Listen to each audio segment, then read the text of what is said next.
All right, today we're heading to this incredible island crossroads of history.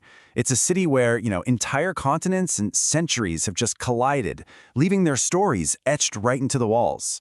This is the story of Stone Town, Zanzibar. So welcome to the waterfront of Stone Town. Just look at it, rising right out of the Indian Ocean. You can see immediately why this is a UNESCO World Heritage Site, right? It's just a stunning first impression. But it's also a place whose beauty was built on two very different things: global trade and immense human suffering. But okay, step off that beautiful waterfront and suddenly you're in a totally different world. It's this amazing maze of narrow alleyways. The buildings are so close you could practically reach out and touch both sides at once. And everything is built from this reddish coral stone that gives the whole city this unique, warm glow. It just feels ancient and intimate and so alive. And that really brings us to the big question here, right? How on earth did this one little spot on the East African coast become such an incredible melting pot? What forces brought Arab, Persian, Indian, and European cultures all together so intensely right here? Well, the answer, it's literally written in the city itself. So, to figure this out, we've got to start by looking at the architecture. The city's blueprint, you could say, holds all the first clues. Here, the walls. They literally tell the stories of all the people who came. What's so fascinating is how all these different architectural bits and pieces come together. So you've got the local coral stone for the walls, which we talked about. But then you see these things called baraza. They're these long stone benches right outside the houses. A totally brilliant Swahili feature for just hanging out, socializing, or, staying dry when it rains. Then you add in these huge verandas with all their wooden details, and of course, those absolutely incredible, intricately carved doors. Every single feature is like a piece of this giant cultural puzzle. And yeah, let's talk about those famous doors for a second, because they are the perfect example of this cultural mashup.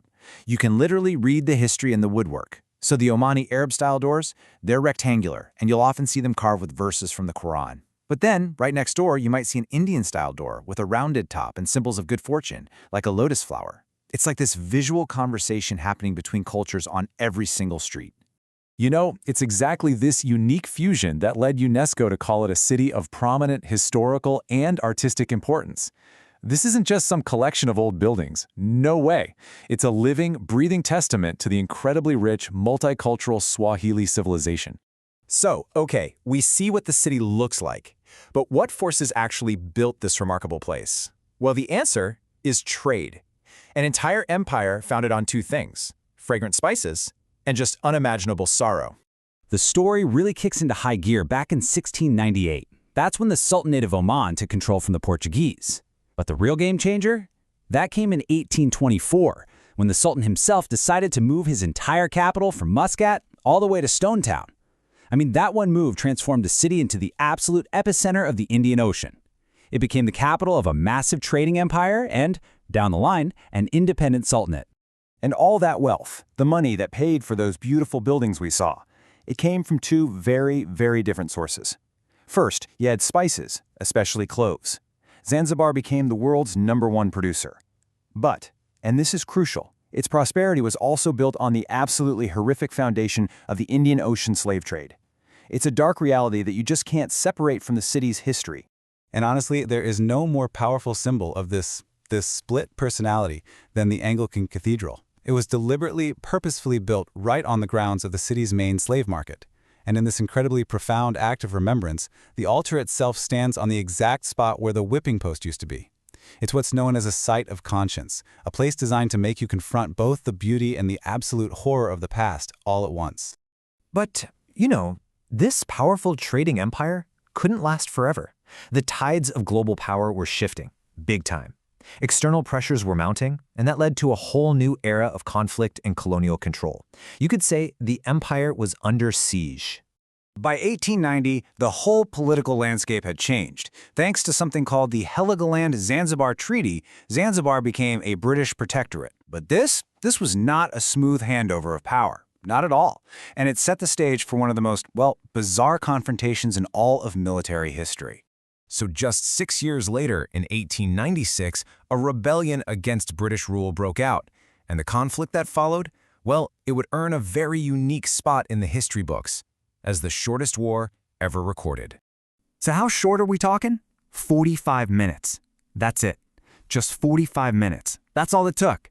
And this image right here, this shows you the result. The Royal Navy just unleashed a massive naval bombardment on Stone Town, and after less than an hour of total devastation, the Sultan surrendered. It's just a stark reminder of the overwhelming force that crushed the rebellion and really cemented British control. But the story doesn't end there. The 20th century brought even more violent upheavals. In 1964, the Zanzibar Revolution overthrew the last sultan. It was a bloody, brutal conflict that saw more than 20,000 people killed or forced to flee. The island's Arab and Indian communities, who had been there for centuries, were just decimated. Their historic homes were taken over, becoming public buildings. And then, shortly after that, Zanzibar joined with Tanganyika to form the modern nation we know as Tanzania, closing that chapter of its independent history forever.